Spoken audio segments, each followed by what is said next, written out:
Kata Imam Syafi'i, barang siapa yang ingin meninggalkan dunia dalam keadaan selamat, maka amalkanlah 10 perkara. Pertama, jagalah hak diri sendiri. Apa hak diri sendiri? Hak kepada diri ni, kata Imam Syafi'i, jangan banyak tidur, kurangkan makan, kurangkan bercakap benda yang tidak bermanfaat, dan cari rezeki ikhlas, yang halal dengan ikhlas, jangan mengungkit-ungkit.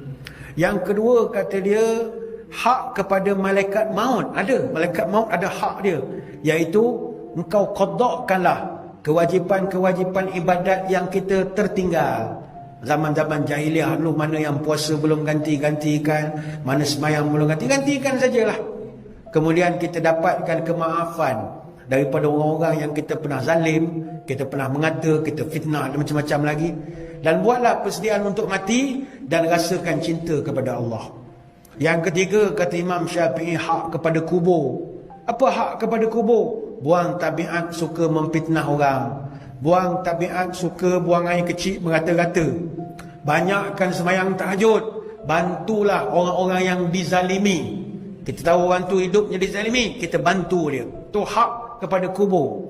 Yang keempat, hak kepada mungkar nakir, iaitu kau jangan berdusta, sentiasa bercakap benar, tinggalkan maksiat, dan selalu nasihat menasihati kalau menengok benda tak sesuai dengan agama ataupun adat. Yang kelima, hak kepada neraca timbangan. Kata dia, tahanlah kemarahan, banyakkan berzikir, ikhlaskan ketika beramal, dan mesti sanggup menanggung kesusahan ketika beribadat.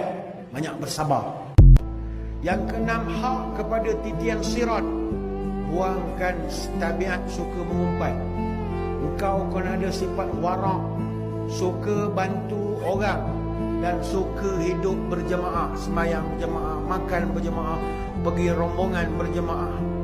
Yang ketujuh, hak kepada malaikat Malik, ini penjaga neraka, iaitu engkau mesti selalu menangis lantaran takut kepada azab Allah.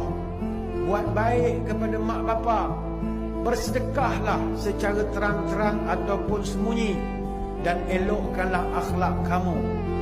Yang ke-8, hak kepada malaikat Ridwan, iaitu penjaga syurga. Pertama, engkau redha dengan takdir Allah, bersabar menerima bala musibah, bersyukur atas nikmat, dan selalulah bertaubat bila buat